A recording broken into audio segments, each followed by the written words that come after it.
नमस्कार दोस्तों, SSV RKM knowledge is power के चैनल पर आप सभी का स्वागत है। आज हम बात करेंगे प्राइवेट लिमिटेड कंपनीज़ की।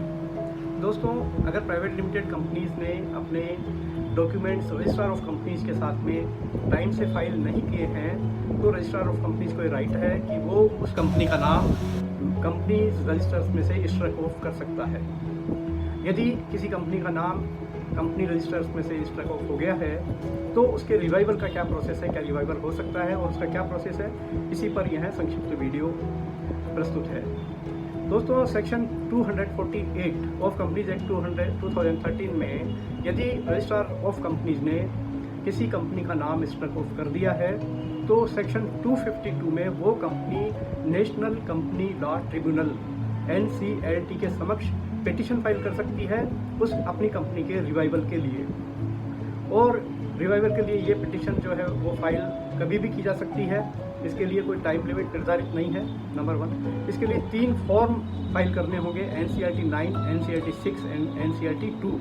और इसके साथ में जो डॉक्यूमेंट्स लगेंगे उसकी लिस्ट लंबी है।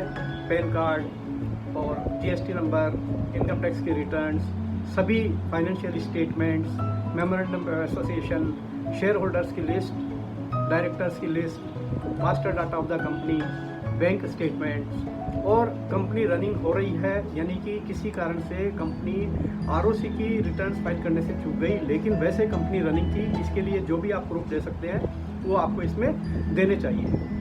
NCLT में ये जो डॉक्यूमेंट्स फाइल होंगे, एक्चुअल में इसकी 4 कॉपी बनेगी, 4 सेट इसके बनेंगे।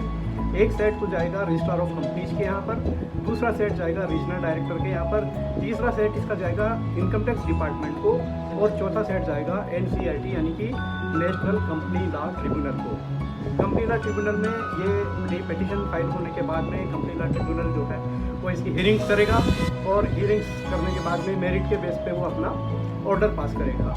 यदि उस ऑर्डर में उसने कंपनी को रिवाइव कर दिया है तो कंपनी को चाहिए कि वो इस ऑर्डर को within 30 days registrar of companies के सामने पेश करे, जिसके बाद में कंपनी रजिस्ट्रार उनकी कंपनी के नाम के आगे जो स्ट्राइक ऑफ वर्ड है उसकी जगह एक्टिव शब्द उसमें आ जाएगा और एक्टिव शब्द आने के बाद में एक फॉर्म उसका फाइलिंग करेंगे और तत्पश्चात ये कंपनी वापस रिवाइव हो जाएगी। रिवाइव होने के बाद में फॉर्म नंबर LGT 7, AOC 4 और जो भी पेंडिंग डॉक्यूमेंट्स कंपनी के हैं वो फाइल करेगी और उसके बाद में वो नॉर्मल कंपनी के रूप में कार्य करना शुरू कर देगी।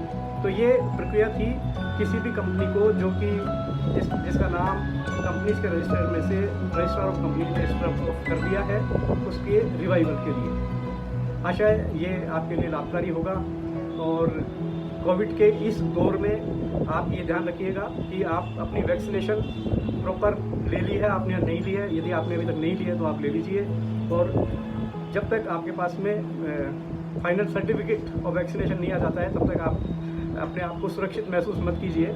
इससे यह होगा कि आप ये डोज लेने के लिए थोड़े प्रोत्साहित रहेंगे। आप सभी के शुभ की कामना के सहित नमस्कार।